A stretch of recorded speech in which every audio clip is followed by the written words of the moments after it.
अस्तु। रुक्महोदय। नमस्ते मधुमती महोदय, नमस्ते चैत्रा महोदय। नमस्ते महोदय। रुक्महोदय नमस्ते। Go ahead. नमस्ते श्रीकांत महोदय। आरम्भं कुर्मः वा महोदय? हम्म। वक्रतुण्डमहाकाय सूर्यकोटिसमप्रभ निर्विघ्नं कुरु मे देव सर्वकार्येषु सर्वदा सरस्वति नमस्तुभ्यं वरदे कामरूपिणि विद्यारम्भं करिष्यामि सिद्धिर्भवतु मे सदा गुरुर्ब्रह्मा गुरुर्विष्णुर्गुरुर्देवो महेश्वरः गुरुः साक्षात् परं ब्रह्म तस्मै श्रीगुरवे नमः। ॐ सहना भवतु सहनौ भुनक्तु सह वीर्यं करवावहै तेजस्विनावधीतमस्तु मा विद्विषावहै। ॐ शान्ति शान्ति शान्तिः। हरिः ॐ श्रीगुरुभ्यो नमः। हरिः ॐ। धन्यवादः महोदय। धन्यवादः महोदय। अस्तु, गतसप्ताहे वयं जुहोत्यादिगणस्य विषये पठितवन्तः। एकवारं पुनस्मरणं कृत्वा अग्रे सरेम।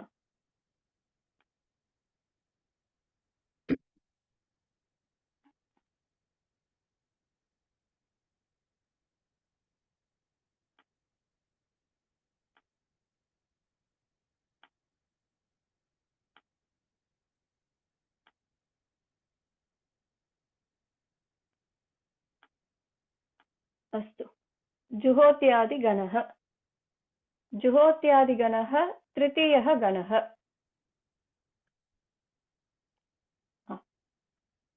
तत्र किं भवति इत्युक्ते द्वित्वं भवति।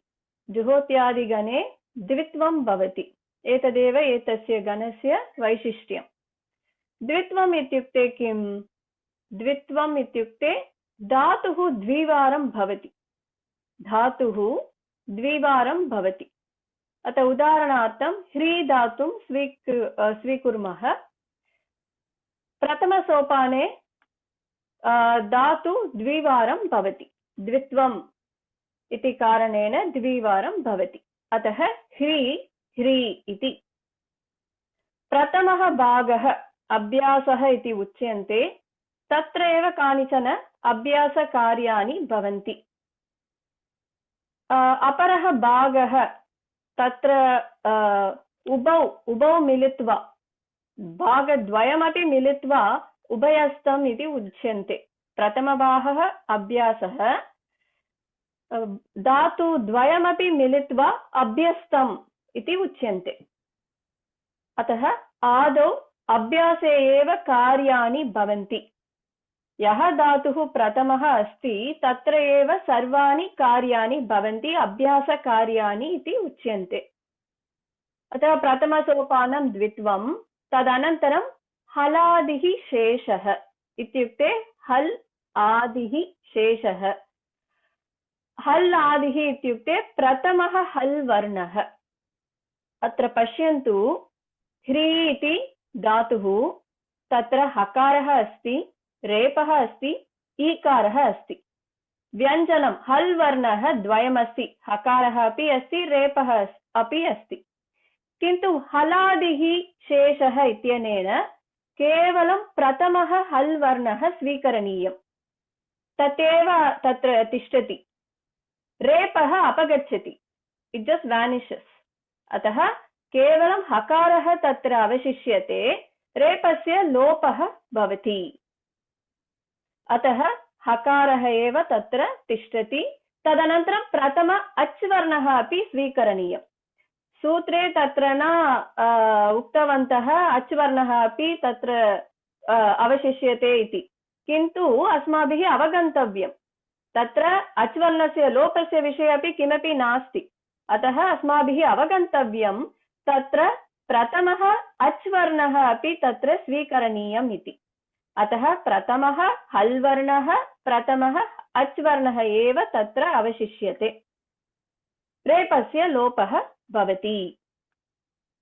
अतः हि एव तत्र अवशिष्यते। हि अत्र द्वितीयभागस्य विषये चिन्ता मास्तु। सर्वाणि कार्याणि प्रथमभागे एव भवति, अभ्यासे एव भवति, अतः एव नाम अभ्यासकार्याणि इति। ह्रस्वः, ह्रस्वः इत्युक्ते किम्? अत्र दीर्घः अस्ति, अच् वर्णस्य दीर्घः अस्ति, ई इति अस्ति, तस्य ह्रस्वः भवति, अतः हि इति भवति। अतः ह्रस्वः किं करोति? अच् वर्णः दीर्घः अस्ति चेत् तस्य ह्रस्वः भवति। कुहोश्चुः, कुहोश्चुः इत्युक्ते कु इत्युक्ते कावर्गः, हकारः अस्ति, हो इत्युक्ते हकारः, श्चु इत्युक्ते चु च-वर्गः सूचयति, यथा कु का-वर्गः सूचयति तथा चु च-वर्गः सूचयति। अत्र का-वर्गस्य स्थाने च-वर्गवर्णाः आदेशः भवति, क्रमेण आदेशः भवति। हकारस्य स्थाने च-वर्गस्य चतुर्थवर्णः झकारः आदेशः भवति। अतः अत्र पश्यतु, अत्र हि अस्ति, हकारस्य स्थाने झकारः आदेशः भवति, अतः एव हि स्थाने झि इति तत्र अस्ति। अभ्यासे चर्च, चर्च, अभ्यासे किं भवति इत्युक्ते चर् वर्णाः आदेशः भवन्ति। अनुवृत्तिसूत्रमपि तत्र भवति, झलां झष् इति। तस्य अर्थः कः? चर् वर्णाः झष् वर्णाः आदेशः भवति। अत्र ये सर्वे अपि जल् वर्णाः, तत्र झष् वर्णाः इत्युक्ते तृतीय वर्गे, सर्वेषु वर्गेषु तृतीयवर्णः झष् वर्णाः। चर् इत्युक्ते प्रथमः वर्णाः, सर्वेषु वर्गेषु प्रथमः वर्णः चर्, अतः चर् इत्युक्ते प्रथमः वर्णः, झष् इत्युक्ते तृतीयः वर्णः। तत्र किं भवति? महाप्राणवर्णः अस्ति चेत् तस्मिन् स्थाने अल्पप्राणवर्णः आदेशः भवति। महाप्राणवर्णः इत्युक्ते चतुर्थः वर्णः, द्वितीयः वर्णः, अतः चतुर्थः वर्णस्य स्थाने तृतीयः वर्णः आदेशः भवति। तादृशं द्वितीयवर्णस्य स्थाने प्रथमः वर्णः आदेशः भवति। This is the equation. अत्र चतुर्थवर्णः तृतीयवर्णः भवति, तादृशं द्वितीयः वर्णः प्रथमः वर्णः भवति। 4 becomes 3, 2 becomes 1। किमर्थं चेत् चतुर्थवर्णः द्वितीयः वर्णः महाप्राणवर्णः, तृतीयः वर्णः प्रथमः वर्णः अल्पप्राणवर्णः, अतः महाप्राणवर्णस्य स्थाने अल्पप्राणवर्णः आदेशः भवति। तत्र जकारः अस्ति, जकारः चतुर्थः वर्णः, अतः तत्र तृतीयः वर्णः अल्पप्राणवर्णः आदेशः भवति, अतः एव जकारस्य स्थाने जकारः, अतः जिह्री। एतदेव ये सर्वाणि अपि अभ्यासकार्याणि। अतः तत्र 5 सोपानानि सन्ति। आदौ द्वित्वं भवति, तदनन्तरं हलादिः शेषः, हलादिः शेषः इत्यनेन प्रथमः हल् वर्णः, प्रथमः अच् वर्णः अवशिष्यते। ह्रस्वः इत्यनेन अच् वर्णस्य ह्रस्वः भवति, अतः हि इति भवति। कुहोश्चुः, कुहोश्चुः तस्य सूत्रं कुत्र भवति इत्युक्ते प्रथमः वर्णः का-वर्गीयवर्णः अस्ति चेत्, नो चेत् हकारः अस्ति चेतेव एतस्य सूत्रस्य प्रयोगः भवति। तत्र का-वर्गीयवर्णः नास्ति, किन्तु हकारः अस्ति, अतः तत्र हकारस्य स्थाने झकारः आदेशः भवति कुहोश्चुः इति सूत्रेण। अभ्यासे चर्च, अत्र महाप्राणवर्णः अस्ति चेदेव एतस्य सूत्रस्य प्रयोगः अपि भवति। तत्र झकारः महाप्राणवर्णः, चतुर्थः वर्णः, अतः तस्मिन् स्थाने तृतीयः वर्णः अल्पप्राणवर्णः आदेशः भवति। अतः जि ह्रि इति।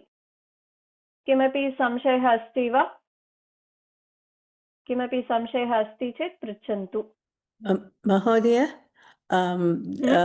पुनरेकवारं the नाम for the combination the prathama dvitiya that complex prathama अभ्यासे चर्चा वा?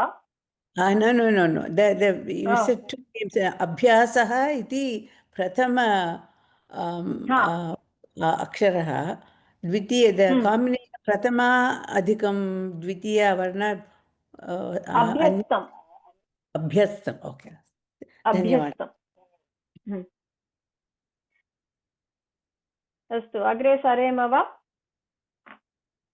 किमपि संशयः अस्ति वा? नास्ति चेत् वयम् अग्रे सरेम। अस्तु ये सर्वे सोपानानि एव जुहोत्यादिगण सर्वेषु धातुषु भवति, किन्तु अन्यत् सूत्रमपि तत्र अस्ति। सर्वेषु धातुषु एतानि कार्याणि भवन्ति, किन्तु इतोपि अधिकं कार्यमपि तत्र भवति।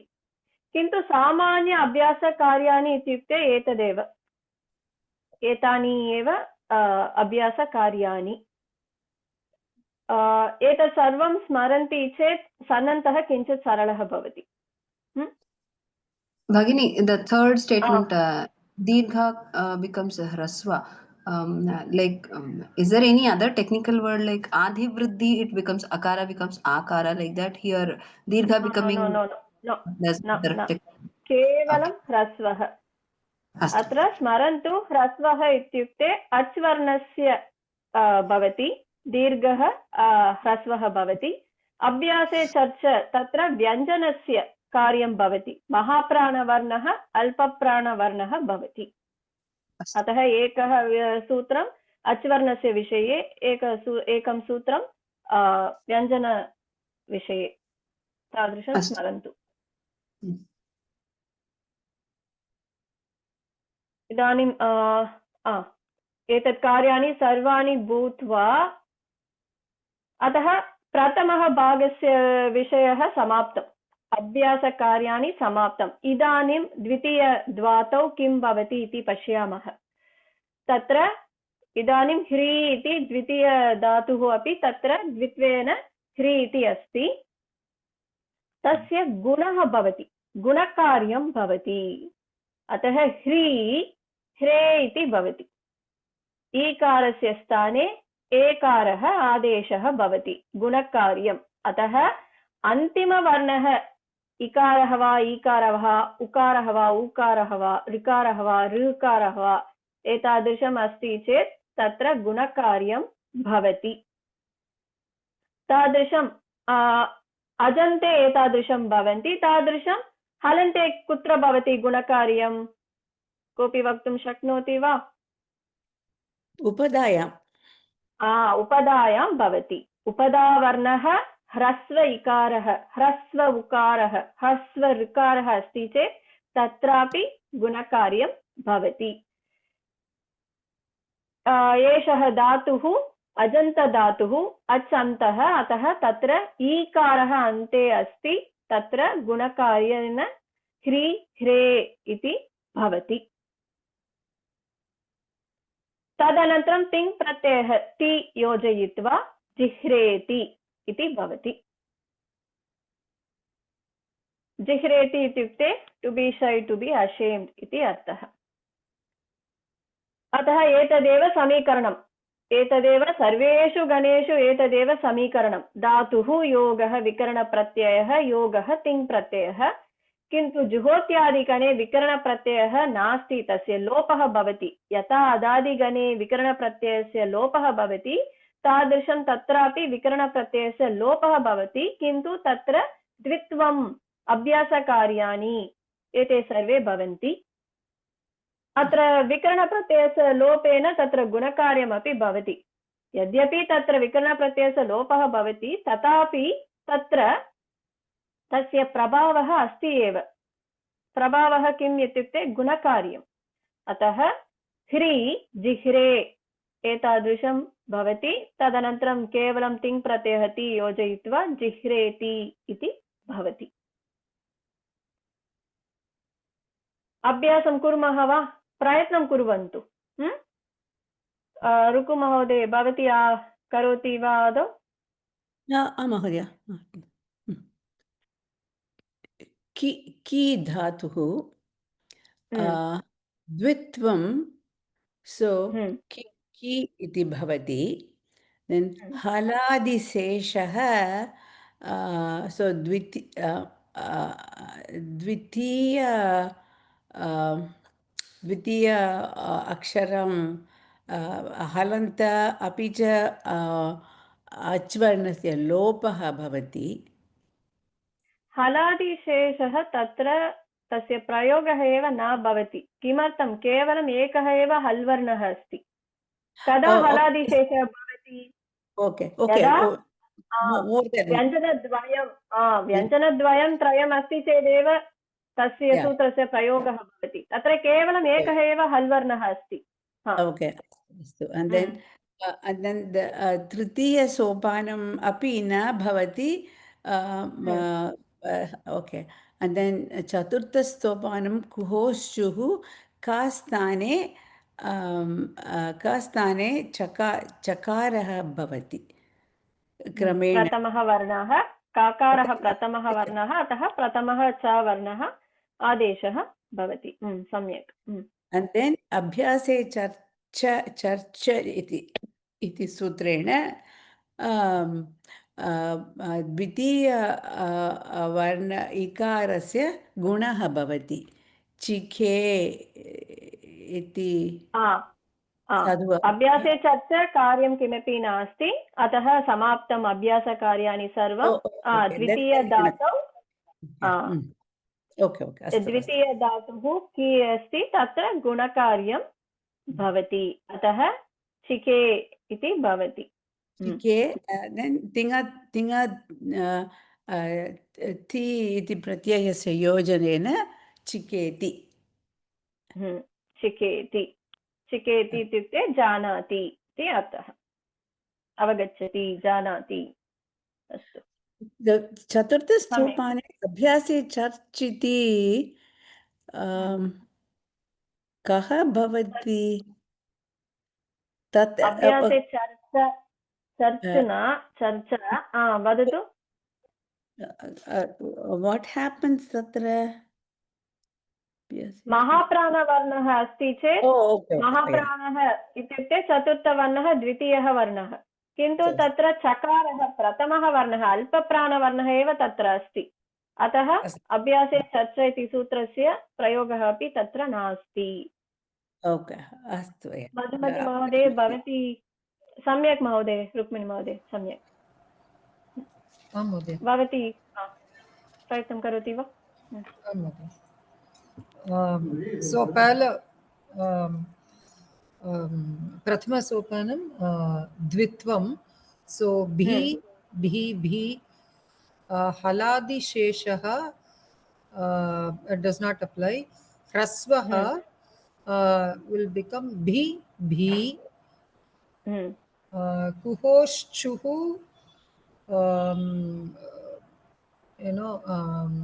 it does not apply here. अभ्यासे चर्चा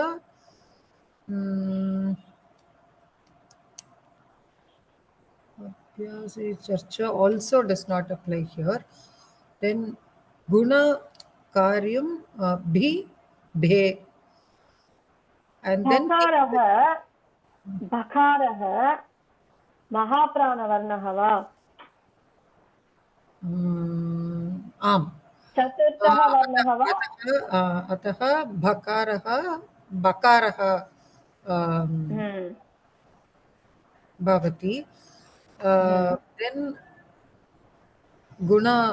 गुणकार्यं भवति। so बि भे plus तिङ् प्रत्यय makes it बि भे ति। सम्यक्।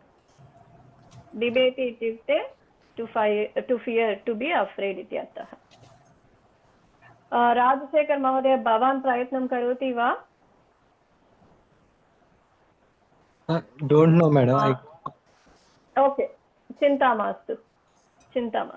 चैत्रा महोदय, भवती करोति वा? आं भगिनि. प्रथमसोपानं द्वित्वं भवति.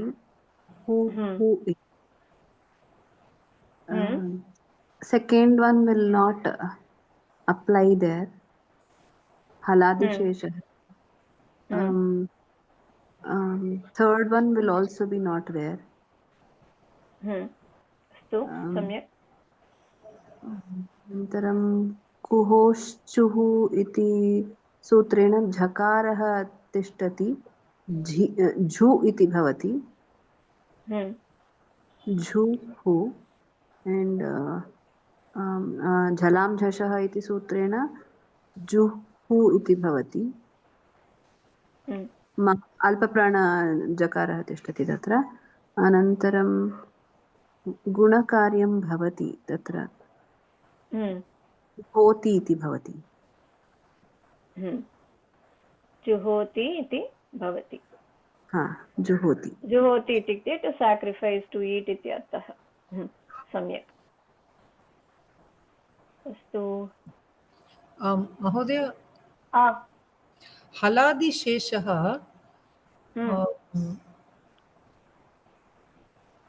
in who, because there is only one Ajanta Varna as well as Alanta Varna, this does not apply. Only if it is more than one, it applies. Am I right? If it is a samyuktakshara, then the rule applies, right, Bhagini? Haladisheshah sutra. संयुक्ताक्षरम् अस्ति चेत् भवति एव. अत्र ह्री इति धातुः तत्र तदेव अस्ति किल. ह्री, हकारः अस्ति, रेपः अस्ति.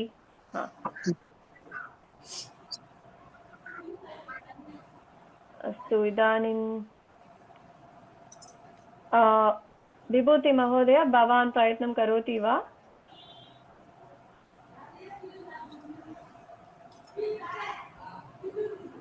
विभूति महोदय,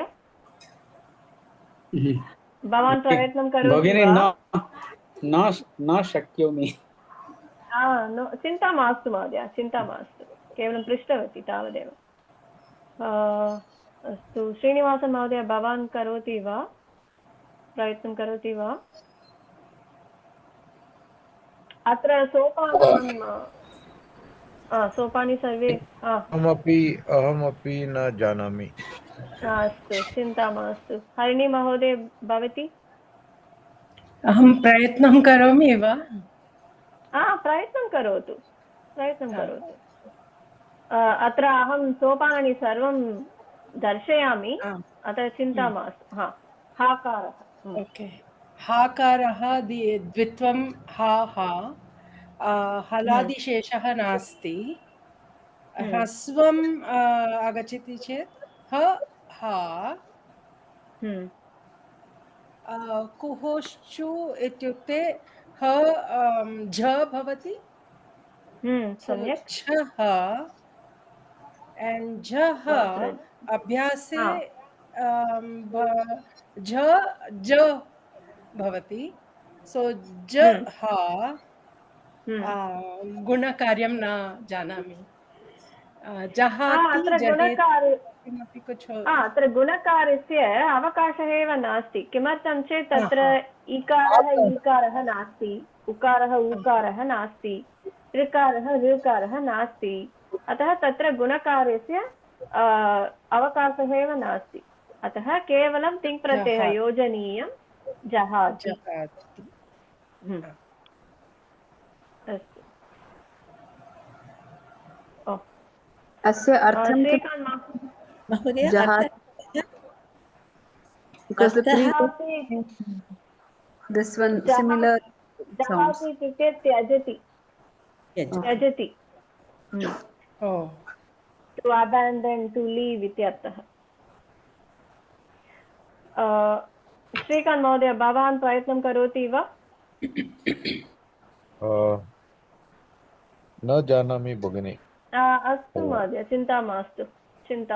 रुक्कु महोदय, भवती करोति वा? महोदय। हा। प्रथमसोपानं द्वित्वं दा दा द्वितीयसोपानं न भवति, अवकाशः नास्ति।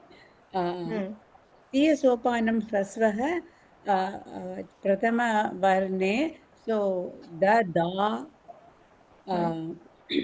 and then चतुर्थसोपानस्य कुहोश्चुः सूत्रेण अवकाशः नास्ति। अवकाशः नास्ति। अभ्यासे चर्च इति सूत्रस्य अवकाशः अपि नास्ति। सो तिङादप्रत्यययोजनेन ददाति। ददाति। सम्यक्। मधुमती महोदय, भवती करोति वा प्रयत्नम्? आम्। धा सो द्वित्वं धा धा हलादिशेषः नास्ति। ह्रस्वः ध धा कोश्चुः अवकाशं नास्ति। अभ्यासे चर्च धा becomes da, so the dha तिङ् प्रत्ययस्य योजनेन दधाति इति भवति। दधाति। अस्तु। इत्युक्ते किं महोदय? ददाति इत्युक्ते टु वेर्, टु ओबे। किन्तु वयं पिदधाति, क्लोसिङ्ग् द डोर्, तत्र पिदधाति इत्युक्ते क्लोसिङ्ग् इति अर्थः। महिला वातायनं पिदधाति, प्रसिद्धः पदं। पिदधाति इत्युक्ते क्लोसिङ्ग् इति अर्थः। महिला वातायनं पिदधाति इत्युक्ते अत्र अपि इति उपसर्गः, किन्तु अकारस्य लोपः विकल्पेन भवति, अतः पिदधाति अपि साधुरूपमेव, अपिदधाति अपि साधुरूपमेव। किन्तु वयं प्रयोगे पिदधाति इत्येव अधिकतया प्रयोगं कुर्मः, अतः महिला वातायनं पिदधाति इत्युक्ते women is closing the door. अतः उपसर्गं योजयित्वा तस्य प्रयोगः अधिकः अस्ति, पिदधाति इति। अस्तु, चैत्रा महोदय, भवती करोति वा? आं भगिनि। सोपाने द्वित्वं भवति, धन् इति भवति। हलादिशेषः इत्यत्र नकारस्य लोपः भवति, धा इत्येव तिष्ठति। धन्। अनन्तरं ह्रस्व एतद् न भवति, तस्य अवकाशः नास्ति। कुहोश्चुः इति सूत्रेण अल्पप्राणदकारः आदेशरूपेण तिष्ठति, तत्र धन् इति भवति। नेक्स्ट् अभ्यासे चर्च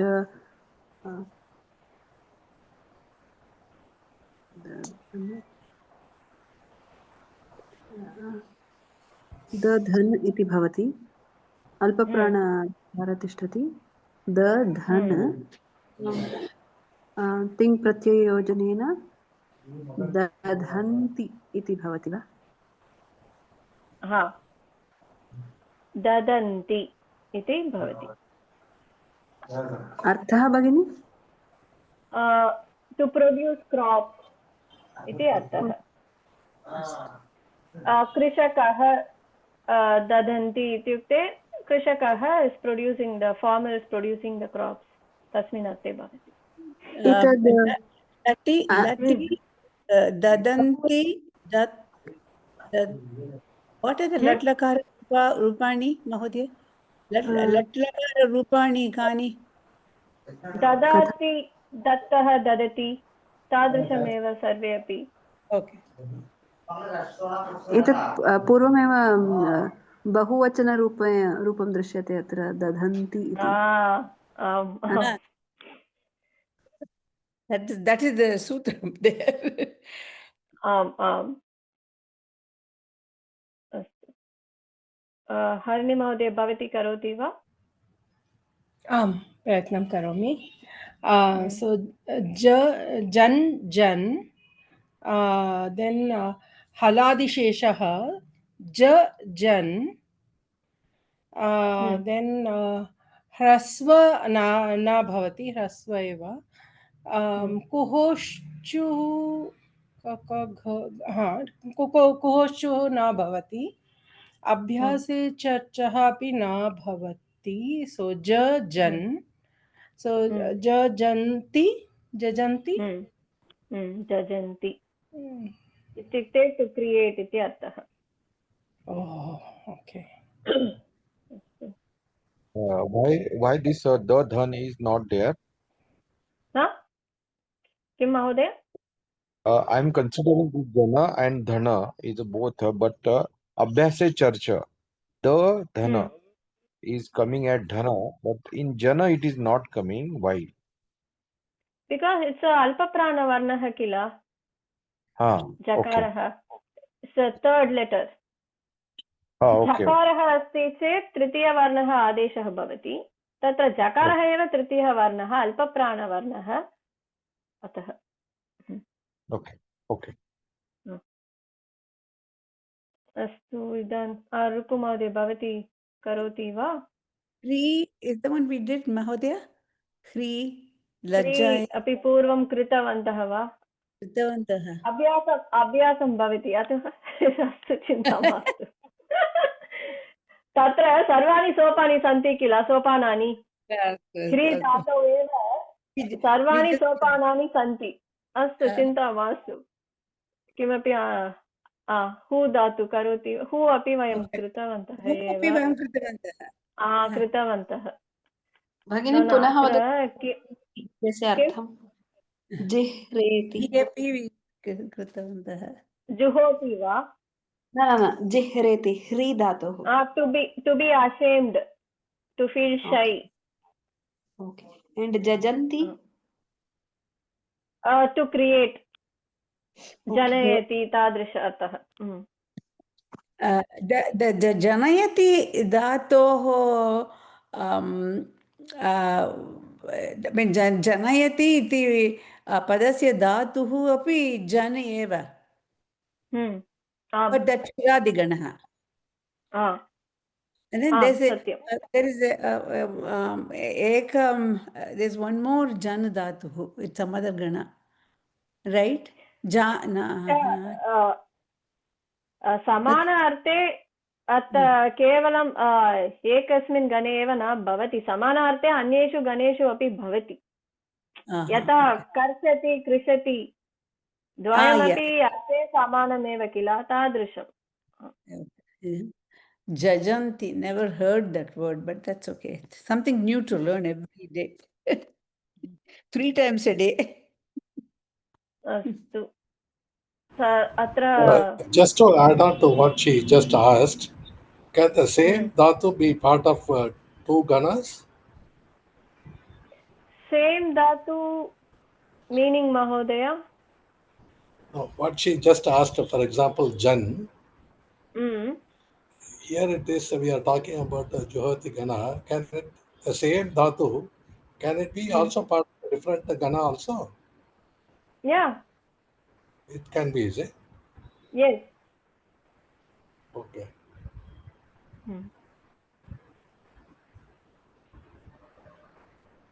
यथा कृष् धातुः एव अत्र कर्षति इति भ्वादिगणे भवति किन्तु तुदादिगणे कृषति एव भवति तत्र अर्थे समानमेव अत्र अस्माभिः अवगन्तव्यं पाणिनिमुनिः किं कृतवान् आदौ भाषान् श्रुतवान् कुत्र कः वदति कस्मिंश्चित् प्रदेशे कृषति इति उच्यन्ते जनाः कस्मिंश्चित् प्रदेशे जनेन तत्र कर्षति इत्यपि ते वदन्ति अतः सः किं कृतवान् ओ एतदपि अस्ति वा अतः किन्तु तस्य पैटर्न तस्य किञ्चित् भिन्नः अस्ति अतः एतस्मिन् गणे भवति इति तत्र स्थापितवान् ओ एतादृश उपयोगः अपि अस्ति वा, किन्तु तस्य पैटर्न किञ्चित् भिन्नः अस्ति, कस्मिंश्चित् अन्ये गणे अपि सः तत्र स्थापितवान्।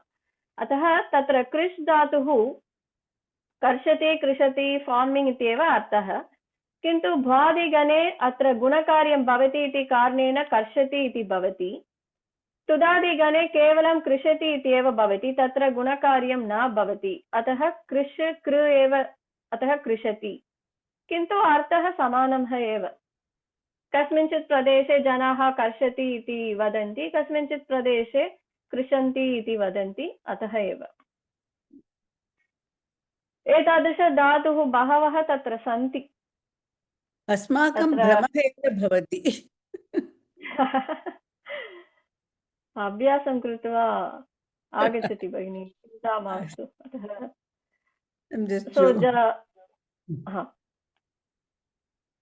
अतः तत्र जहाति इत्युक्ते टु अबाण्डन्, टु लीव्, ददाति इत्युक्ते टु वेर्, ददन्ति इत्युक्ते टु प्रोड्यूस् क्राप्स्, जजन्ति इत्युक्ते टु क्रियेट्, जिह्रेति इत्युक्ते to be shy, to be ashamed, जुहोति इत्युक्ते टु साक्रिफैस्, बिबेति to fear. What is juhoti? To sacrifice, to eat.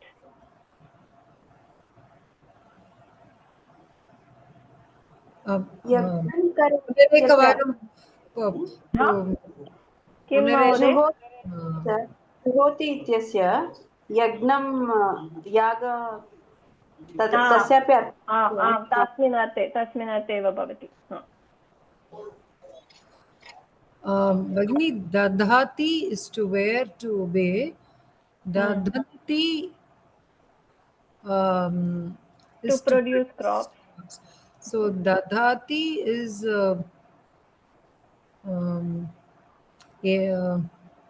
ekavachanam and dadanti is bahuvachanam, but the meaning is different. Is it like that? No, dadanti api ekavachanam. ददन्ति जजन्ति द्वयमपि एकवचनमेव। तादृशं वा? धातु is भिन्नः, धन् धातुः, सो तिङन्तयोजनेन दधन्ति इति भवति। अवगन्तं महोदय। So it's so interesting. किन्तु तत्र केवलम् अभ्यासार्थम् अहम् एतत् सर्वं योजितवती। प्रसिद्धधातवः इत्युक्ते जुहोत्यादिगणे ददाति भवति, ददाति पिदधाति, तदनन्तरं जुहोति भिदेति, चत्वारः धातवः एव प्रसिद्धः धातवः जुहोत्यादिगणे। दधाति we always use it with upasarga. Pidadhati. Bahuvachana roopam of dadhati will be dadhanti. No. Yata dadati dattah dadati tadrishamev dadati dattah daddhah dadati. Dadati. So like it's same like dadati. दधन्ति दधन्तः दधनति इति अस्ति कर्तरि। तत्र किञ्चित् भिन्नरूपं भवति। धातु एव भिन्नः। अहं दधाति इति दधन्ति ददाति दत्तः ददति। धा धातुः अपि तादृशमेव।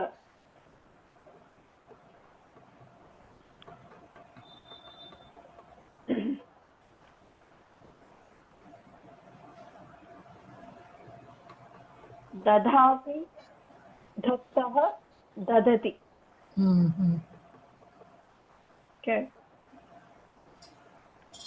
तदनन्तरं ददन्ति किञ्चित् भिन्नरूपाणि भवन्ति तत्र।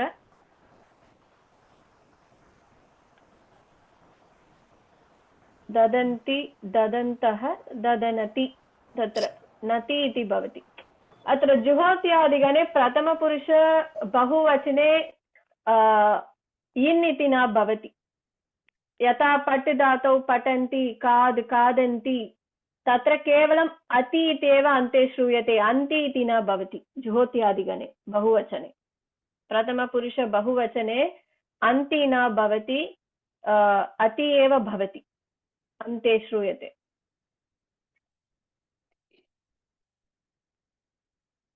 अस्तु, अग्रे सरेम वा? महोदय। ओके, इदानीं वयम् एतत् सर्वम्, अस्तु एकनिमिषम्, अग्रिम स्लैड् एव अहं गच्छामि, बहवः सन्ति।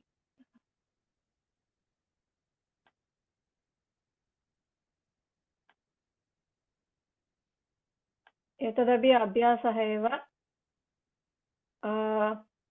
कस्याः अवसरः, कस्य अवसरः? मम अवसरः। इदानीम् अहं सोपानानि न दर्शयामि, अन्ते एव दर्शयामि।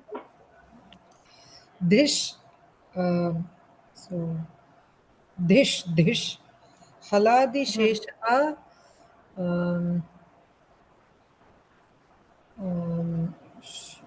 so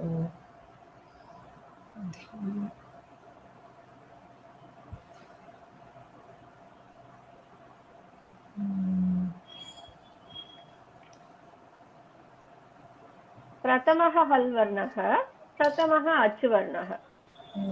so pratamaha hal varnaha is dha, and pratamaha ach varnaha is e, so it is di. Di, dish. ह्रस्वं न भवति, कुहोश्चुः अपि न भवति, अभ्यासे चर्च धी महाप्राण becomes di alpa prana, so it is di dhish, di dhish ti, so di dish. अत्र गुणकार्यं भवति, इकारः अस्ति, अतः गुणकार्यमपि भवति। Ti, and then there is a shutvam that's happening, so di deshti. श्रुत्वं भवति, सन्धिकार्यम् अस्ति, अतः दिदेष्टि। अस्तु Bhagini, that takara, how did it come? Which one? किं भगिनि? दिधेष्टि। तकारः वा? ष्टुत्वं भवति, तत्र सन्धिकार्यमपि भवति। अस्तु अस्तु, कस्याः अवसरः, कस्य अवसरः?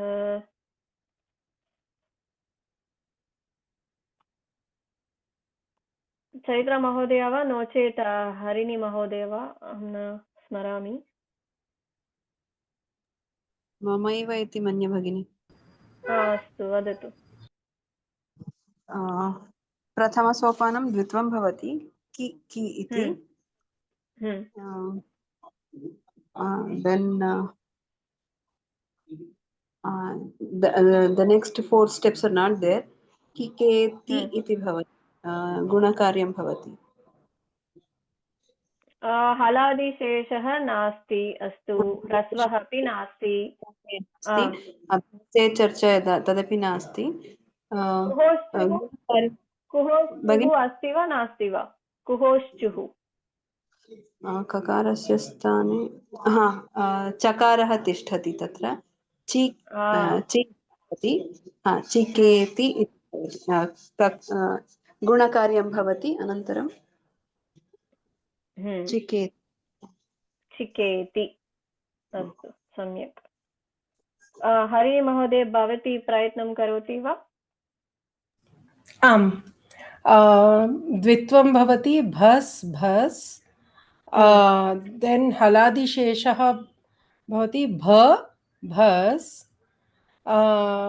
ह्रस्वं न भवति, कुहोश्चु अपि न भवति, अभ्यास ब भस्, अभ्यासचर्चा भवति, ब भस्, सो गुणकार्यं न भवति, सन्धिकार्यं किमपि न भवति। सो भसति बभस्ति। बभस्ति अ- बभस्ति अस्तु। सो दिदेष्टि इत्युक्ते शब्दं करोति इति अर्थः। चिकेति इत्युक्ते जानाति अवगच्छति। भवस्ति इत्युक्ते बिभेति इति अर्थः। अस्तु सम्यक्। इदानीम् अत्र हा इति धातुः जहाति। छात्रः आलस्यं जहाति। जहाति इत्युक्ते त्यजति इति अर्थः। अतः छात्रः हा इति धातुः, तस्य लट्लकाररूपं जहाति। अनुजः कन्दुकं किं भवति तत्र? ददाति। ददाति। अनुजः कन्दुकं ददाति। अम्बा वातायनं पिदधाति। धा इति धातुः। धा इत्युक्ते सामान्यतया टु सपोर्ट्, टु वेर्, टु ओबे इत्येव अर्थः, किन्तु उपसर्गं योजयित्वा पिदधाति इति भवति। तत्र उपसर्गः वस्तुतः अपि, किन्तु अकारस्य लोपः तत्र विकल्पेन भवति, अतः रूपद्वयं भवति तत्र। पिदधाति अपि साधुरूपम् एव, अपिदधाति अपि साधुरूपम् एव, द्वयमपि क्लोसिङ्ग् इति अर्थे भवति। बालकः व्याघ्रात् बिभेति। बिभेति। बिभेति, भयम् अनुभवति इति अर्थः। भगवान् भक्तं न जहाति। Actually, it has to be jihati, jahati eva. Bhaktam na jahati. Na tyajati. Bhagavan bhaktam na tyajati iti artah. Jahati ityukte tyajati. So idanim द्विकर्मः कर्मकधातु विषये पठामः। अत्र बहुवारं चैत्रा महोदये पृष्टवती। अस्तु अद्य पठामः। धन्यवादः भगिनी। अहम् अन्यदपि एकं कक्षा स्वीकुर्वन्ती अस्मि। तत्र तद् अकर्मक, द्विकर्मक, सकर्मकः तद् बहुवारम् आगच्छति। तत्र बहु क्लेशः अनुभवामि अहम्, अतः पृष्टवती। अस्तु, चिन्ता मास्तु। तत्र पश्यतु, अम्बा अनुजं कथां कथयति। सामान्यतया एक कर्मपदमेव तत्र भवति, अम्बा कथां कथयति। किन्तु तत्र किमस्ति, अम्बा अनुजं कथां कथयति। कर्मद्वयमस्ति। अनुजम् इति एकं कर्मपदमस्ति, कथाम् इति द्वितीयकर्मपदमपि तत्र अस्ति। अध्यापकः छात्रं प्रश्नं पृच्छति। पिता पुत्रं विद्यालयं नयति। तत्र पश्यतु, कथां, प्रश्नं, पुत्रं, त्रयः अपि प्रधानकर्मपदं, मुख्यकर्मपदं। किन्तु अनुजं, छात्रं, विद्यालयं त्रयमपि अप्रधानं कर्मपदं, गौण इति उच्यन्ते।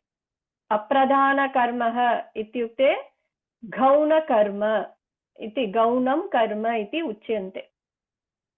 अतः प्रधानकर्मः अपि अस्ति तत्र, अप्रधानकर्मपदमपि तत्र अस्ति। अप्रधानकर्म इत्युक्ते गौणकर्म। एते प्रयोगाः द्विकर्मकाः सन्ति। अत्र एकं गौणं कर्म, अनुजं, छात्रं, विद्यालयं सर्वे गौणं कर्म। कथां, प्रश्नं पुत्रं सर्वे अपि मुख्यं कर्म।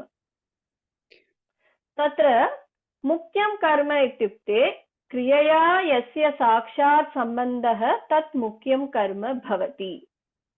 तत्र कथयति इति क्रियापदं, तस्य सम्बन्धः साक्षात् कथायाः एव भवति, कथा न तु अनुजः। तादृशं पृच्छति इति क्रियापदस्य सम्बन्धः साक्षात् प्रश्नः, तत्र प्रश्नं तेन सह एव तत्र सम्बन्धः भवति। तादृशं तत्र नयति इति क्रियापदस्य सम्बन्धः पुत्रस्य, पुत्रं, तत्र तस्य तत् कर्मपदस्य तत् कर्मपदमेव तत्र मुख्यकर्मपदं भवति। अतः तस्य सम्बन्धः, नयति इति क्रियापदस्य सम्बन्धः पुत्रस्य एव भवति। वयं कथं ज्ञातुं शक्नुमः एतदेव मुख्यकर्मपदम्, एतदेव गौणकर्मपदम् इति कथं ज्ञातुं शक्नुमः? तत्र अम्बा अनुजं कथां कथयति, तत्र अम्बा अनुजाय कथां कथयति, एतदपि वक्तुं शक्नुमः। द्वयमपि साधुवाक्यमेव, एतदपि सम्यक् वाक्यम्, एतदपि सम्यक् वाक्यमेव। किन्तु तत्र भेदः कः? तत्र कथां मुख्यकर्म द्वितीयायामेव अस्ति, किन्तु अनुजं तत्र प्रथमवाक्ये द्वितीयायाम् अस्ति, द्वितीयवाक्ये चतुर्थविभक्त्याम् अस्ति। अतः अस्माभिः अवगन्तव्यं प्रथमकर्म, मुख्यकर्म सर्वदा द्वितीयायामेव भवति, अन्येषु विभक्तिषु न भवति। किन्तु गौणकर्म अन्येषु विभक्तिषु अपि भवति। अत्र अध्यापकः छात्रं प्रश्नं पृच्छति, अध्यापकः छात्रात् प्रश्नं पृच्छति, तदपि साधुवाक्यम्। पिता पुत्रं विद्यालयं नयति, पिता पुत्रं विद्यालये नयति। अतः तत्र पश्यतु, अनुजाय विभक्ति का विभक्ति? अनुजाय चतुर्थी विभक्ति, चतुर्थी विभक्ति। छात्रात् पञ्चमी, पंचमी। विद्यालये सप्तमी। सप्तमी। अतः गौणकर्म चतुर्थी विभक्त्यां, पंचमी विभक्त्यां, सप्तमी विभक्त्यां भवति। अत्र वस्तुतः 16 द्विकर्मक धातवः सन्ति। पाणिनिमुनिः अत्र सः सूचितवान्, 16 धातवः सन्ति चेत् तेषां प्रयोगः द्विकर्मः भवितुम् अर्हति, द्विकर्मकः धातुः तत्र भवितुम् अर्हति इति। के धातवः? वदतु महोदय। महोदय संशयः अस्ति। सो अन्य विभक्त्यां प्रयोजनसमये एते त्रीणि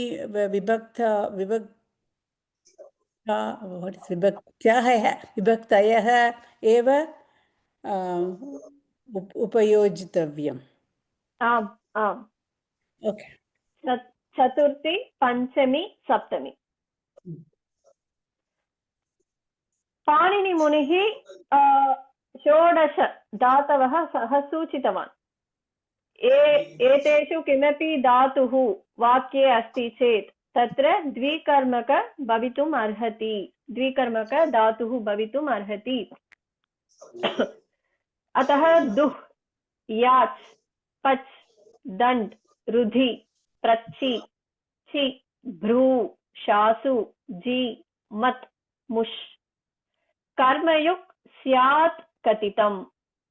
कर्मयुक् इत्युक्ते पाणिनिमुनिना स्यात् कथितम्। He might have told it, तादृश अर्थः। तथा स्यात् केवलम् एतेन न, तत्र 4 धातुः अपि धातवः अपि सन्ति। नी, ऋ, कृष्, वः, ये सर्वे धातवः द्विकर्मक धातवः। अत्र तेषां लट् लकार रूपाणि अपि सन्ति, किन्तु प्रयोगे केवलं पञ्चधातवः एव अधिकतया उपयोगे अस्ति। वदति, पृच्छति, प्रार्थयति, बोधयति, नयति, केवलम् एते पञ्चधातवः एव व्यवहारे बहुधा उपयुज्यन्ते। अन्येषाम् उपयोगः विरलः एव। अतः एते एव अधिकतया प्रयोगे सन्ति। पञ्चधातवः एव, पञ्चक्रियापदानि एव। वदति, पृच्छति, प्रार्थयति, बोधयति, नयति।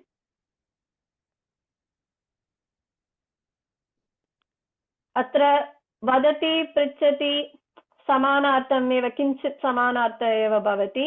बोधयति, पाठयति, उपदिशति तदपि समानार्थः भवति। नयति, आनयति तदपि तत्र भवति एव। तस्य प्रयोगः अपि भवति। यथा नयति भवति तादृशम् आनयति इत्यपि भवति द्विकर्मक धातुवाक्ये। अत्र पश्यतु, बालकः अम्बां सत्यं वदति। तत्र विभक्ति, का विभक्ति तत्र भवति?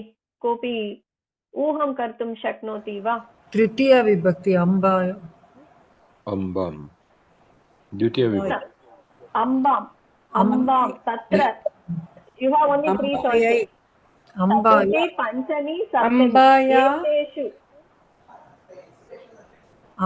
बालकः अम्बाया, अम्बया सत्यं, अम्बाया, अम्बया, अम्बायै, बालकः अम्बायै सत्यं वदति।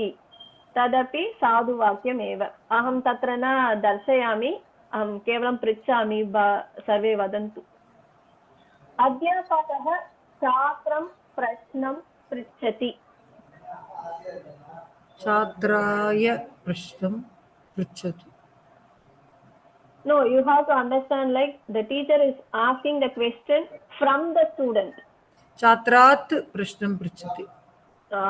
छात्रात् is correct, right? छात्राय प्रश्नं पृच्छति। अध्यापकः छात्राय no, छात्रात् is from the student to the student is also right? Please don't confuse English here. Because sometimes English works, sometimes it doesn't work as we want it to work. No. So let's just understand that Panchami Vibhakti eva. छात्रतः प्रश्नं पृच्छति। छात्रतः अपि वक्तुं शक्नुमः। छात्रात्, छात्रतः। परन्तु छात्रतः विभक्तिरूपं नास्ति। Okay. पञ्चमी विभक्ति प्रत्यय अस्ति। छात्रतः, छात्रतः अपि वक्तुं शक्नुमः।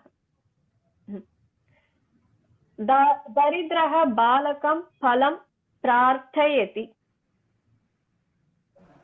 So he is requesting, he is asking. बालकाय. No, he is asking from the tasmin arte eva bhavati. He is asking from बालकात्, बालकात्। दरिद्रः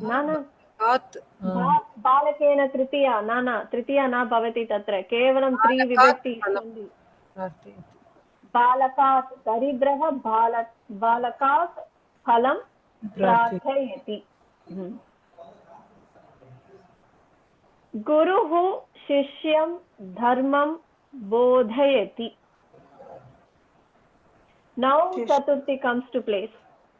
Shishyaya. Now Shishyaya. So Guru is doing bodhana to the children, to the boy, to the Shishya. So now Chaturthi bhavati. So Guru शिष्यस्य कृते, शिष्यस्य कृते न शिष्यस्य कृते मास्तु, केवलं विभक्ति एव स्वीकुर्मः। अतः शिष्याय धर्मं बोधयति। So the Guru सप्तमी प्रयोगः विरलः वा महोदय? सप्तमी आगच्छति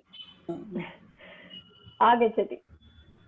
अतः गुरुः शिष्यं धर्मं बोधयति इत्युक्ते the Guru is teaching or doing the bodhana to the shishya. So अत्र बोधयति इति भवति चेत् क्रियापदं तत्र चतुर्थी भवति, किन्तु प्रार्थयति पृच्छति एतादृशं भवति चेत् पञ्चमी भवति। वदति बोधयति द्वयमपि तत्र चतुर्थी एव भवति। ओके, वदति बोधयति चतुर्थी, पृच्छति प्रार्थयति पञ्चमी, तत्र पञ्चमी भवति। बालः शालां लेखनीं नयति, तत्र अनुस्वारः अस्ति किन्तु न दृश्यते। बालः शालां लेखनीं नयति, तत्र सप्तमी भवति। अत्र बालः लेखनीं नयति इत्युक्ते किं? बालः the boy is taking the pen to where is he taking? कुत्र नयति? तस्य उत्तरं शालायाम्। अतः बालः शालायां लेखनीं नयति। So the boy is taking, where is he taking? So for that answer it comes in saptami, शालायां लेखनीं नयति। Even vahati also, वहति अपि सप्तमी एव भवति। बालः तत्र वहति अपि वयं प्रयोगं कर्तुं शक्नुमः। बालः शालां लेखनीं वहति। वहति एकः अर्थः फ्लोयिङ्ग्, नदी वहति, तत्र वहति इस् अकर्मक धातु। बट व्हेन यू से बालः लेखनीं वहति, he is taking or carrying the pen इत्यर्थः, तत्र सकर्मक धातु भवति। स्मरन्ति वा? यथा तृ धातुः स्विम्मिंग इति अर्थे अकर्मक धातु, किन्तु क्रॉसिंग इति अर्थे सकर्मक धातु। तादृशं वहति अपि, if it is in the artha of flowing, it is akarmaka dhatu. When you say in the meaning of carrying or taking, it is a sakarmaka dhatu. So we can say balah shalayam lekanim vahati. तदपि प्रयोगं कर्तुं शक्नुमः। अतः नयति वहति सप्तमी, तत्र सप्तमी भवति।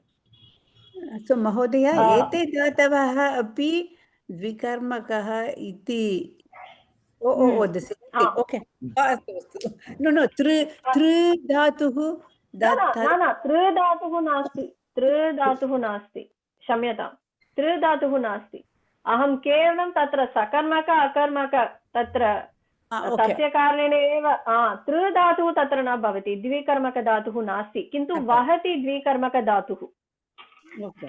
अत्र वहति इति धातुः द्विकर्मक धातुः।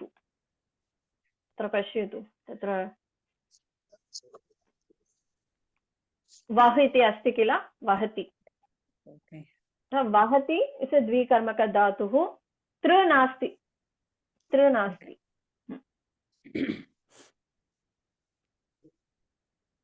अतः स्मरन्तु, वदति बोधयति तत्र क्रियापदम् अस्ति चेत् चतुर्थी भवति, पृच्छति प्रार्थयति इत्युक्ते पञ्चमी, तदनन्तरं नयति वहति इत्युक्ते सप्तमी भवति तत्र। So the gauna dhatoh prashne like kutra kasmat iti prashne uttaram drishtva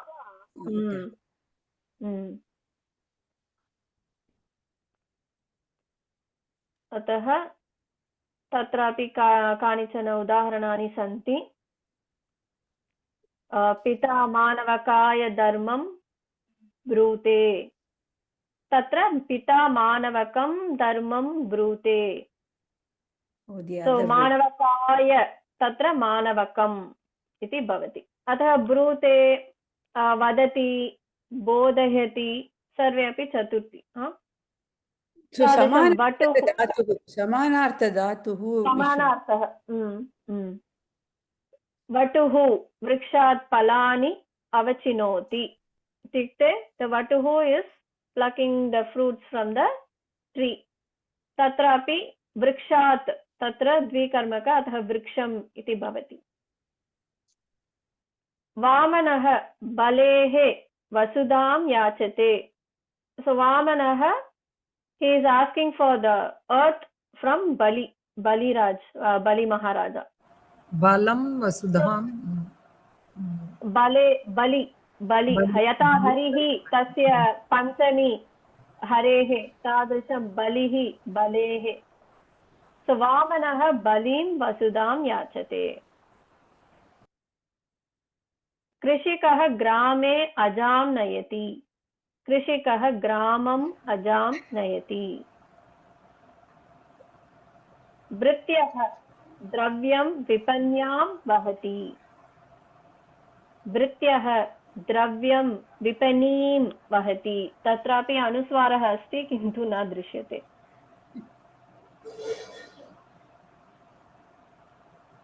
अस्तु वा, किमपि संशयः अस्ति वा तत्र? एतदेव द्विकर्मक विषयः. धन्यवादः भगिनी. अस्तु, स्पष्टं वा? किमपि संशयः अस्ति चेत् पृच्छन्तु.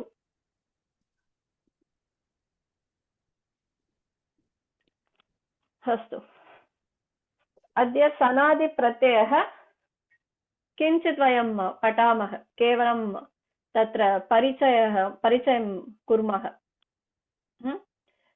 सनादिप्रत्ययः प्रत्ययाः. वयं वादिः, अदादिः, जुहोत्यादिः, ये सर्वे गणानां नामानि. भादिः इत्युक्ते अर्थः कः? भू आदिः.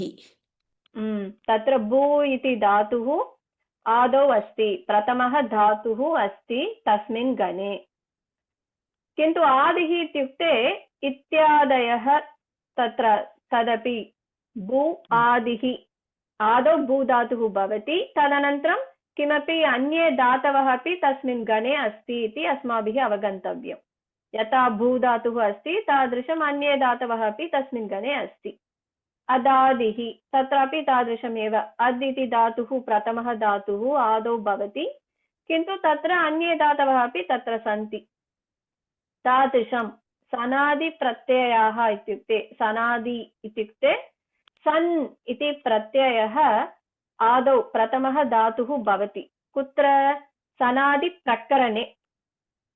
यथा कृदन्तप्रकरणम् इति अस्ति, नत्वप्रकरणम् इति अस्ति, तादृशं सनादिप्रकरणम् इत्यपि अस्ति. प्रकरणम् इत्युक्ते नियमानां समूहः, सेट् आफ् रूल्स्. अत्र सनादिप्रकरणे किं भवति? सन् इति प्रत्ययः आदौ भवति. प्रथमः प्रत्ययः इति भवति. अन्ये प्रत्ययाः अपि तत्र सन्ति. 12 प्रत्ययाः सन्ति सनादिप्रकरणे. सन् इति प्रत्ययः प्रथमः प्रत्ययः. तदनन्तरं क्यच्, काम्यच्, क्यश्, क्विप्, निच् सर्वे सन्ति. किन्तु वयं केवलं सन् प्रत्ययस्य विषये पठिष्यामः, निच् प्रत्ययस्य विषये पठिष्यामः. निच् अपि एकः सनादिप्रत्ययः एव. तत्र सनादिप्रत्ययाः 12 प्रत्ययाः सन्ति. तेषु सन्, निच् इति 2 स्तः. तस्मिन् विषये एव वयं पठिष्यामः. सनादिप्रत्ययानां योजनानन्तरं यत् रूपं निष्पद्यते तद् धातुः एव. सनादिः इति एकः प्रत्ययः.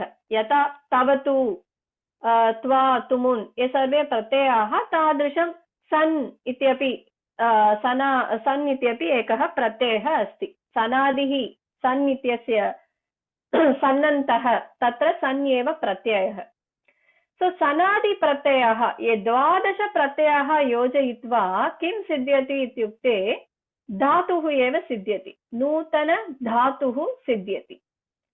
सनादिप्रत्ययाः क्यच्, काम्यच्, क्विप्, क्यश् ये सर्वे अपि योजयित्वा किं सिद्ध्यति इत्युक्ते धातुः एव. नूतन धातुः सिद्ध्यति.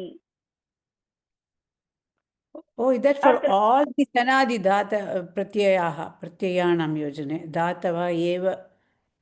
धातवः एव सिद्ध्यति। अत्र 12 प्रत्ययाः सन्ति, 12 प्रत्ययाः अपि योजयित्वा नूतन धातुः एव सिद्ध्यति। तत्र पश्यतु, धातुः योगः सनादि प्रत्ययः किं सिद्ध्यति? नूतन धातुः सिद्ध्यति। उदाहरणार्थम् अहं सन् प्रत्ययः स्वीकृतवती। सनादि प्रत्ययः 12 प्रत्ययाः सन्ति, तेषु प्रथमः प्रत्ययः सन् प्रत्ययः। अतः धातुः योगः सन् प्रत्ययः योजयित्वा नूतन धातुः सिद्ध्यति। उदाहरणार्थं धातुः पा इति अस्ति, सन् प्रत्ययः सा एव। अत्र नकारस्य लोपः भवति। नकारः केवलं तत्र अनुबन्धवर्णः, अतः नकारस्य लोपः भवति, केवलं सकारः एव अवशिष्यते। तो पायोगः स किं भवति? पिपास। तत्र पि किमर्थम् इति इदानीं मा चिन्तयतु, तस्मिन् विषये चिन्तनं मास्तु। केवलं पास योजयित्वा पास इति भवति। अत्र पि किमर्थम् इत्युक्ते तत्र अभ्यासकार्याणि भवन्ति। इदानीं वयं दृष्टवन्तः किल जुहोत्यादिगणे, तादृश अभ्यासकार्याणि अत्रापि भवति, सनन्ते अपि भवति। अतः पायोगः स पास, पि अभ्यासकार्याणि कृत्वा सिद्ध्यति। अतः नूतन धातुः पिपास। पिपास इति नूतन धातुः। सनादि प्रत्ययान्ताः धातवः आतिदेशिकाः धातवः इति कथ्यन्ते। अर्थात् अयं धातुपाठे न वर्तते। अत्र नूतन धातुः वयं प्राप्तवन्तः किल, तद् धातुः पिपास इति धातुः तत्र धातुपाठे नास्ति। धातुपाठे पा इति धातुः अस्ति, किन्तु पिपास इति धातुः नास्ति। अतः तस्य नाम आतिदेशिक धातुः। यः धातुः धातुपाठे नास्ति, यः धातुः वयमेव निर्माणं कुर्मः, ते धातवः आतिदेशिकाः धातवः। तत्र सन्नन्त धातवः कानिचन उदाहरणानि तत्र सन्ति। पिपास, पिपटिश, चिकादिश, लिलिकिश, ये सर्वे अपि सन्नन्त धातवः, नूतन धातवः। यथा पिपास इति भवति तादृशम् अन्ये अपि भवन्ति। आतिदेशिकाः धातवः सर्वे अपि सेट् धातवः, अतः इडागमः भवति। इडागमः भवति। ये धातुपाठे सन्ति ते औपदेशिकाः धातवः। ये धातवः धातुपाठे नास्ति ते आतिदेशिकाः धातवः। ये धातवः धातुपाठे सन्ति ते औपदेशिकाः धातवः। उदाहरणं पा, फट्, खाद्, लिख्, ये सर्वे अपि धातुपाठे सन्ति, अतः ते सर्वे औपदेशिकाः धातवः।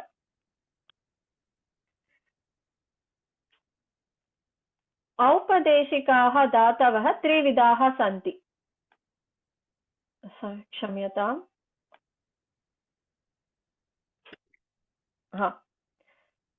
अत्र आतिदेशिकाः धातवः सर्वे अपि सेट् धातवः, किन्तु औपदेशिकाः धातवः तत्र सेट्, अनिट्, वेट् इति भवति। सेट् इत्युक्ते तत्र तेषु धातुषु इडागमः भवति इति अर्थः।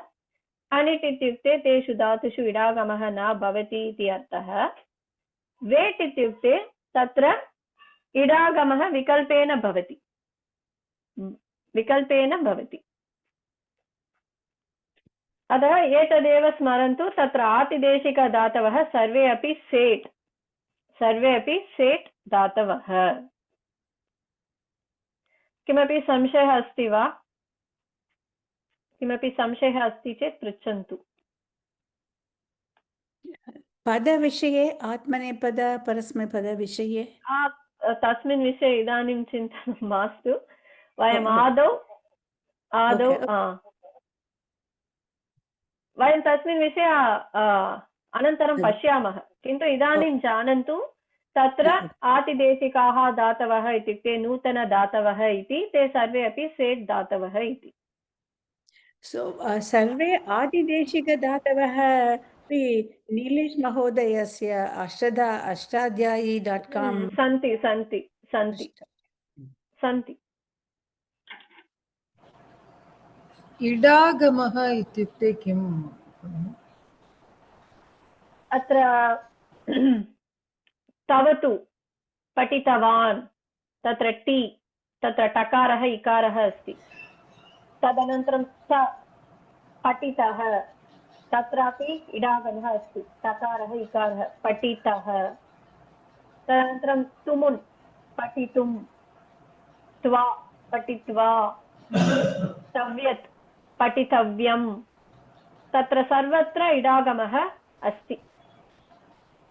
सो इडागमः इत्युक्ते इकारस्य आगमः, इकारस्य आगमः एव इडागमः। नुमागमः नकारस्य आगमः किल, तादृशम् इडागमः इत्युक्ते इकारस्य आगमः भवति। तत्र सन्नन्तः, अतः सनादिः इत्युक्ते तत्र 12 प्रत्ययाः सन्ति, ये सर्वे प्रत्ययाः योजयित्वा नूतनधातुः सिद्ध्यति। तत्र सनादिप्रत्ययेषु प्रथमः प्रत्ययः सन् प्रत्ययः। सन्नन्तः इत्युक्ते यः प्रत्ययः अन्ते भवति सः प्रत्ययः, सन् प्रत्ययः तत्र अन्ते भवति चेत् सन्नन्तः, यथा निच् प्रत्ययः अन्ते भवति चेत् निजन्तः, तादृशं सन् प्रत्ययः अन्ते भवति चेत् सन्नन्तः। धातोः अन्ते भवति सन् प्रत्ययः, धातोः अन्ते सन् प्रत्ययः भवति।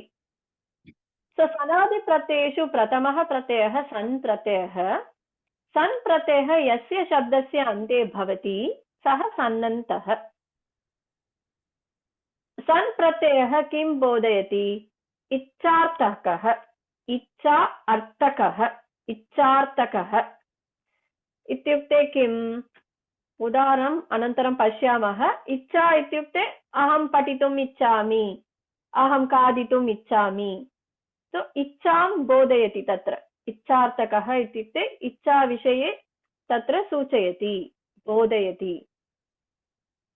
अत्र सन् इति सन्नन्तप्रत्ययः, तत्र सकारः अस्ति, अकारः अस्ति, नकारः अस्ति। तत्र नकारस्य लोपः भवति, एतत् केवलम् अनुबन्धवर्णः, अतः तस्य लोपः भवति, केवलं सकारः एव तत्र अवशिष्यते।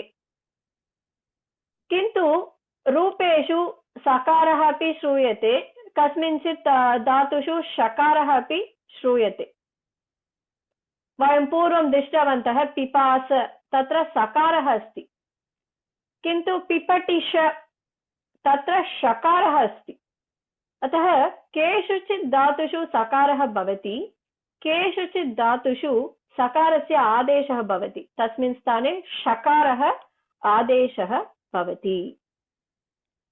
कुत्र भवति इति अनन्तरम् अहं वदामि। इदानीं जानन्तु, रूपेषु सकारः अपि भवति, शकारः अपि भवति। पिपास, पिपटिष, चिकादिश, तादृशम्। अत्र अस्ति पिपास, सुषुप्स, पिपटिष, जिगमिष, तः सकारः अपि अस्ति, तत्र शकारः अपि भवति। कुत्र कुत्र इडागमः भवति तत्र तत्र श इति श्रूयते। आम्, सत्यम्। बालकः जलं पिपासति।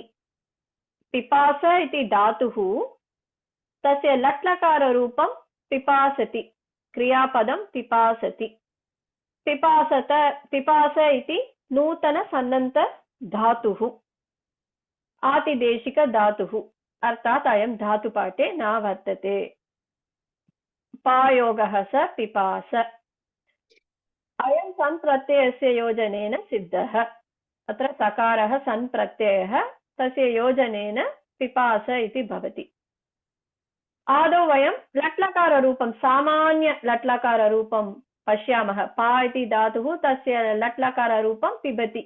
बालकः जलं पिबति। तत्र पिबति इति क्रियापदं, पा इति धातुः औपदेशिकधातुः।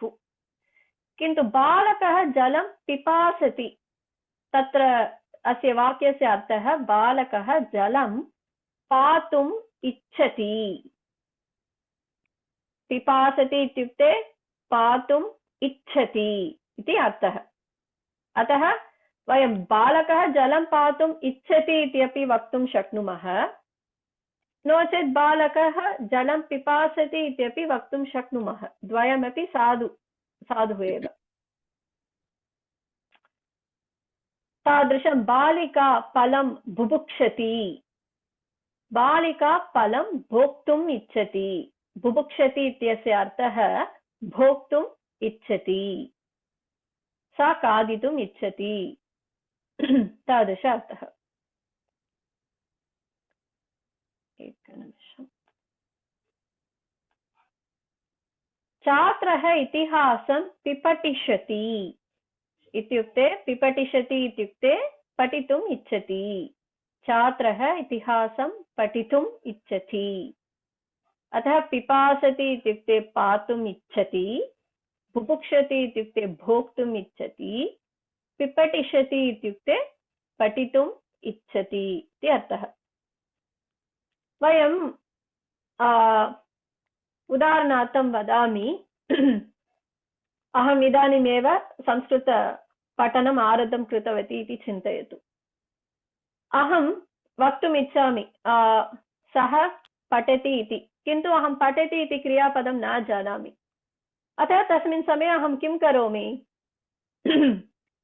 सः पठति इति क्रियापदं न जानामि इति कारणेन अहं वदामि सः पठनं करोति। तादृशम् अहं न जानामि खादति इति अस्ति इति लट्लकाररूपम्। अहम् अतः वदामि सः खादनं करोति। तादृशम् अहं न जानामि पिपासति इति रूपम् अस्ति, बुभुक्षति इति रूपम् अस्ति, अहं न जानामि। किं वदामि? अहं जलं पातुम्, अहं पिपासामि इत्युक्ते अहं जलं पातुम् इच्छामि। नो चेत् बालकः पिपासति इति अहं न जानामि, पिपासति इति रूपम् अस्ति इति न जानामि। अतः अहं किं वक्तुं शक्नोमि? अहं वदामि बालकः पातुम् इच्छति। अतः द्वयमपि समानरूपमेव, किन्तु तस्य लट्लकाररूपम् एतादृशमपि अस्ति। यथा स्नानं करोति तद्वयं जानामि, किन्तु स्नाति इति तस्य लट्लकाररूपम् इति केचन जनाः न जानन्ति। अतः ते किं कुर्वन्ति? बालकः स्नानं करोति इत्युक्ते बालः स्नाति इति अर्थः। तादृशमेव तत्रापि बालकः जलं पातुम् इच्छति इत्युक्ते बालकः जलं पिपासति। अतः पिपासति जानन्ति चेत् उपयोगं कुर्वन्तु, नो चेत् पातुम् इच्छति इत्यपि वयं वक्तुं शक्नुमः। किन्तु केवलं ज्ञानार्थं तत्र पिपासति इत्यपि एकं रूपम् अस्ति, लट्लकाररूपं, तस्य अर्थः पातुम् इच्छति। तादृशम्। अवगच्छन्ति वा? किमपि संशयः अस्ति वा? किमपि संशयः अस्ति चेत् पृच्छन्तु। अस्तु भगिनी, पातुम् इच्छति सन्नन्तरूपं नास्ति किल? पिपासति सन्नन्तरूपं। पिपासति एव सन्नन्तरूपं। पिपासति एव सन्नन्तरूपं। यथा स्नानं करोति तस्य लट्रूपं स्नाति, तादृशं पातुम् इच्छति तस्य लट्रूपं पिपासति। सः सन्नन्तः सर्वेभ्यः धातुभ्यः भवति। सर्वेषु धातुषु सन्नन्तरूपं भवति। सन्नन्तधातवः 10 लकारेषु अपि भवन्ति।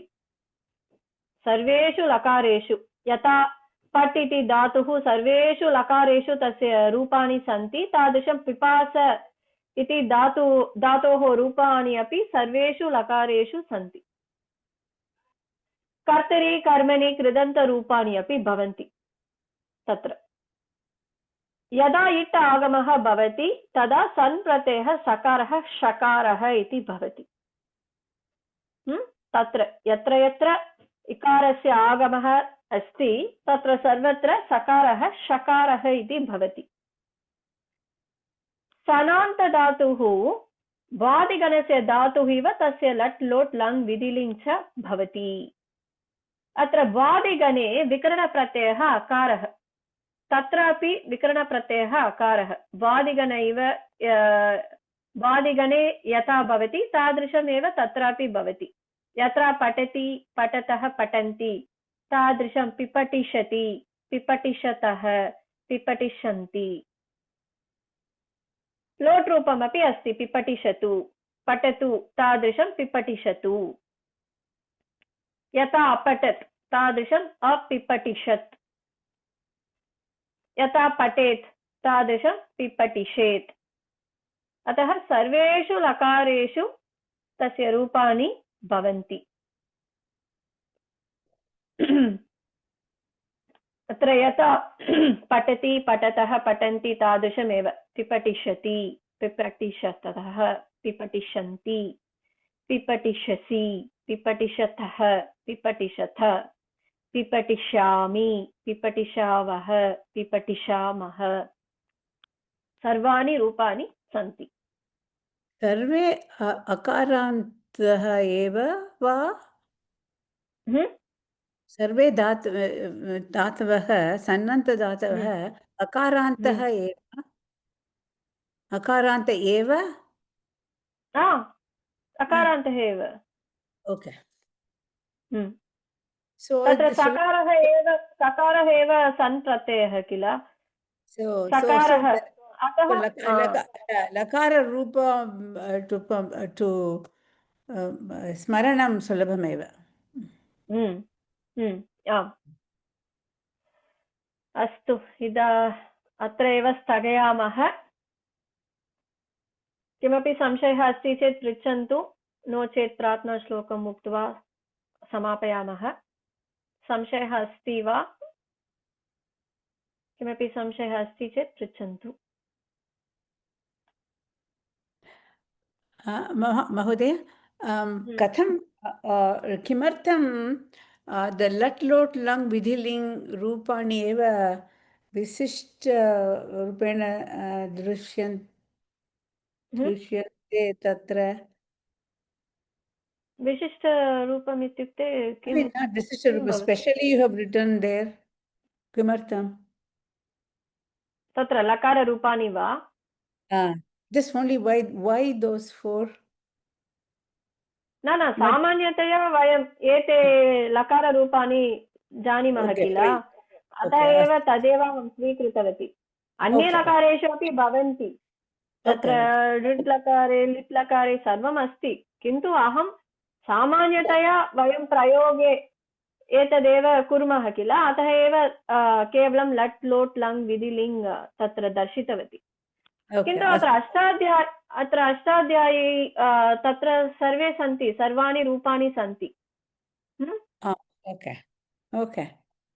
अत्र अष्टाध्यायी गच्छतु, तत्र गत्वा पा इति धातुः, धातुपाठे तदेव अस्ति किल, अतः पा इति धातुः तत्र टैप् कुर्वन्तु। तदनन्तरं तत्र सन्नन्त कर्तरि इति अस्ति। तत्र आतिदेशिकधातुः पिपास इति अपि तत्र अस्ति। तदनन्तरं रूपाणि सर्वेषु लकारेषु तत्र सन्ति। लट् लोट् लङ् विधिलिङ् लिट् सर्वाणि सन्ति।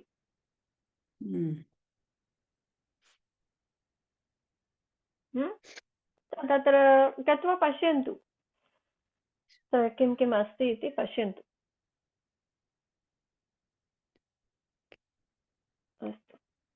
अस्तु, स्थगयामः। प्रार्थनाश्लोकं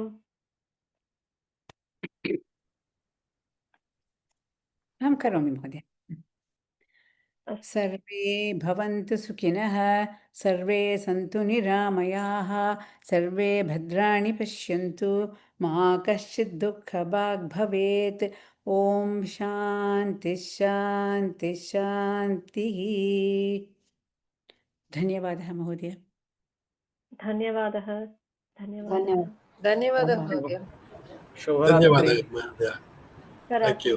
शुभरात्रि। Thank you. धन्यवादः धन्यवादः।